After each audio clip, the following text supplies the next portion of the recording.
If I'm elected, you won't lose one plant. You'll have plants coming into this country. You're going to have jobs again. You won't lose one plant. I promise you. I promise you. Well, President Trump came to Burlington in October 2015.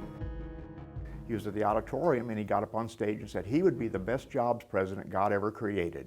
He would bring back our jobs from China, Japan, and so many other places, and now we see our job going away. And he did nothing to help us.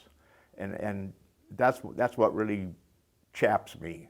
And it hurts. It hurts down deep inside you.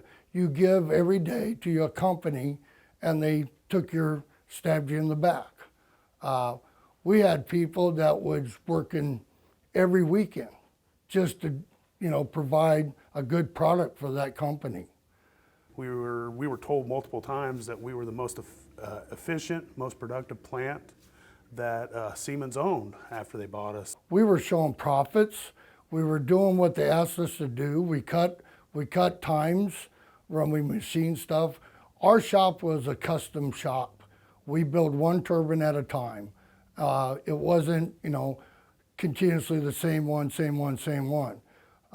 We had a lot of professional machinists working in that shop. They knew they could offshore those jobs to the Czech Republic and India and a non-union plant in North Carolina and pay a lot less in wages. But they're paying the price now in quality and production. They didn't gain anything. They screwed up. We're a very integral part of this community. We're the oldest continuously operating factory west of the Mississippi River. Well, we had a very highly skilled and very dedicated workforce. We took pride in our product. And our turbines are used all over the world. We have a turbine that was built in 1958 that is still running in a sugar mill down in the Dominican Republic. We called it the Murray because the original name was Murray Iron Works.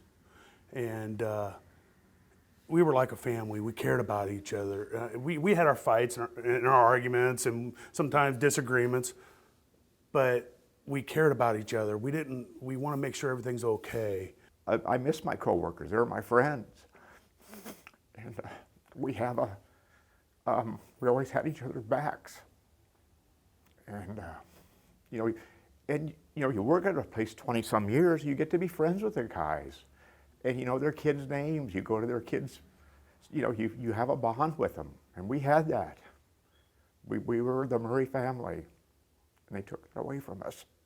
We thought maybe somebody would come in and buy the place and maybe make a different product there because it was still a machine shop, and we had 25-ton cranes and 5 and 10-ton cranes. We had jib cranes and we had all the machining capability. We had the largest surface grinder in the area. We had one of the largest mills in the area. And we could have done multiple things there. Our last day of actual physical work was December 21st. And that day we were in the plant, they had people coming in and ripping out machines right in front of us. And that really hurt. That hurt a lot of people. I mean, you see your machine that you've ran over 15 years, 20 years, 30 years, and they come in and they cut, the electricity and put it on a truck, and it goes out the door. It's just sad. Cranes, some of them they cut up and just threw away. They dismantled everything inside that facility. It's just a shell now. I mean, right down to the airlines that were in there for coming off the compressors, they were all taken out. The electrical throughout the building, the only thing that's there is just to be able to turn on the lights. Why would they tear the facility to pieces and not put it on the market to try to get another facility in here, or even if it's not a competitor, somebody to create jobs for us. They didn't care about that because they don't care about our community. They didn't care about people that work there. We reached out to so many officials. We wrote letters and emails to President Trump. The response I got was, after reviewing your submission, we've determined this is a local or state matter. I mean, he was here. He had a rally here for his presidency, talked about how he was going to be the greatest jobs president ever. And if he was elected, no company would be awarded federal money if they were going to move outside the United States. Well, shortly after they closed us, they awarded over a $500 million contract to Siemens.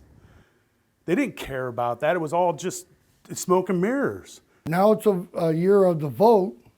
It's time to change the guard, as far as I'm concerned. You know, I do have a job, Rich. It's making Siemens and Donald Trump out to be the pieces of shit that they are. I mean, it's pure and simple, you know. I mean, anything I can do to further that cause, I'll do it.